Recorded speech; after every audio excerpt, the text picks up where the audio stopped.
Yes, Assalamu alaikum. This is me, Hamzabad, the creator of the channel Launch Mathematics. Today we will start exercise 2.16 of class 8 PTB. The main concept of this exercise is conversion of a scientific notation to standard form, and second one is convert standard form into scientific notation. इन दोनों concepts को समझने के लिए आपको मेरी video जो मैंने lectures bye sir Mir Hamza Bhatt play list में अपलोड किया है वो आपको वॉच करना पड़ेगा ताकि ये एक्सरसाइज आपको समझ में आ जाए. So we will continue the question number 1 of exercise 2.16. Question number 1 states that convert the following scientific notation into standard form. यानी हमने जो इधर 10 की पावर्स में लिखे गए सवालात को एक स्टैंडर्ड फॉर्म में लिखना है. सो पार्ट नंबर 1 है 5.18 10 raised power 7. इसमें हमने सबसे पहले जो डेसिमल नंबर है इसका पॉइंट हमने लास्ट नंबर के पीछे लेकर जाना है. यानी ये पॉइंट जब 18 को के आखिर में जाएगा तो 2 डेसिमल ये मूव करेगा. तो लेफ्ट से हम राइट में जा रहे हैं तो इसमें 10 रेज़ की पावर क्या आएगी -2 में. तो 10 रेज़ पावर 7 वैसे का वैसे ही, और 5.18 में से डेसिमल खत्म हो जाएगा, सिर्फ 518 रह जाएगा. अब 10 रेज़ पावर 7 और 10 रेज़ पावर -2 की पावर्स एक दूसरे से प्लस या माइनस होंगी, तो 7 में से 2 निकालेंगे तो 10 रेज़ की पावर 5 रह जाएगा.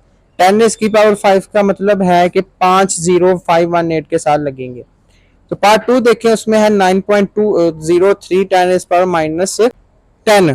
अब माइनस वाली की पावर इस तरह सोल्व होगी कि जितनी ये 10 रेज़ की पावर माइनस में पावर होगी उसका आपने डेसिमल में एक कम जीरो लगाना है. यानी 10 रेज़ पावर -10 है तो इसका मतलब 0 पॉइंट के बाद 9 जीरो लगेंगे. तो 0.00 ऐसे 9 जीरो के बाद 9 टाइम 0 के बाद 9203 आ जाएगा. सो पार्ट 3 में भी 2.169 का डेसिमल 9 के पीछे आ जाएगा जो 10 रेज़ पावर -3 में आ जाएगा. तो 10 रेज़ पावर 8 और 10 रेज़ पावर -3 की पावर्स हल होकर 10 रेज़ की पावर 5 आ जाएगा, और जिसका मतलब है कि 2169 के साथ 5 जीरो आएंगे. 7.2 10 रेज़ पावर 5 का मतलब है कि पॉइंट जो डेसिमल है 7.2 का वो भी 2 के पीछे आएगा, तो एक डेसिमल मूव करेगा, तो जिसकी वजह से 10 रेज़ पावर -1 आएगा. तो 10 रेज़ पावर 5 और 10 रेज़ पावर -1 वो आ जाएगा 4, यानी 4072 के साथ आएंगे. ऐसे 5.4 10 रेज़ पावर -6 में 6 है तो एक कम जीरो लगेगा, 0.0000054. सिमिलरली 5.4105 10 रेज़ पावर -12 में भी 10 रेज़ पावर -12 है, तो इसके मतलब इस 0 पॉइंट के बाद 11 जीरो लगेंगे. सो 0 पॉइंट के बाद 11 जीरो फिर 54105 आएगा. Now it's time to solve question number 2. अब क्वेश्चन नंबर 2 में वो कह रहा है कि आपको स्टैंडर्ड फॉर्म आपको गिवन है तो उनको साइंटिफिक नोटेशन में करो. तो इसमें करने के लिए आपने जस्ट सबसे पहले जीरो के जितने भी जीरो होंगे उसको 10 की पावर में लिख देना है. फिर रिवर्स प्रोसेस होगा, पहले हमने पॉइंट को आखिर में लेकर गए थे तो ऐसे ही आप पॉइंट को आखिर से उठा के पहले नंबर के पीछे ले आएंगे. यानी 562000 में पहले जीरो देखे 4 दफा तो 10 की पावर क्या आ जाएगी 4.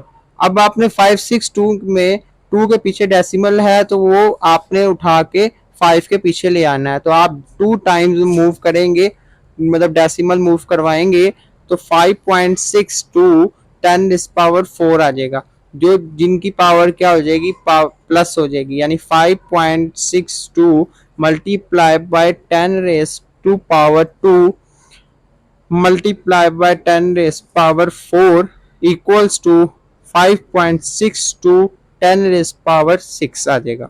सिमिलरली 0.000 और 0014 में इस डेसिमल वाले के केस में जितने जीरो हैं उतने एक मतलब पावर बढ़ा देनी है. अभी देखिए इस पॉइंट डेसिमल के केस में जीरो के बाद पॉइंट के बाद 5 जीरो है तो आंसर आएगा 1.4 10 रेज़ टू पावर -6. ऐसे 87402 में 4 टाइम्स 0 है तो आ जाएगा 87402 मल्टीप्लाई 10⁻⁴ और 87402 2 के पीछे डेसिमल 8 के पीछे आ जाएगा तो आप 4 टाइम्स मूव करेंगे तो 10⁻⁴ और 10⁻⁴ क्या हो जाएगा 10⁻8। सिमिलरली फोर्थ पार्ट में भी 0 12 टाइम है और 0.6 से उठ के 7 के पीछे आ जाएगा और आप उसको 3 टाइम मूव करेंगे और 10⁻12 आ जाएगा और 10⁻12 और 10⁻3 दोनों की पावर प्लस होकर 10⁻15 आ जाएगा। सिमिलरली पार्ट 5 में भी आपके पास 8 0 है और 5 से उठ के डेसिमल 4 के पीछे आ जाएगा यानी आप 4 टाइम मूव करेंगे तो 10⁻8 और 10⁻4 की पावर्स प्लस हो जाएंगी तो 10⁻ क्या आ जाएगा 12। सिमिलरली ये पॉइंट वाले डेसिमल में भी 0 10 टाइम्स है तो एक आपने 0 बढ़ा के उसको 10 की पावर -11 कर देना है। अगर आपको जिस सवाल की समझ ना आए आप कमेंट सेक्शन में वो पार्ट नंबर और ड्यूरेशन बता दें। शुक्रिया, आज के लिए सिर्फ इतना।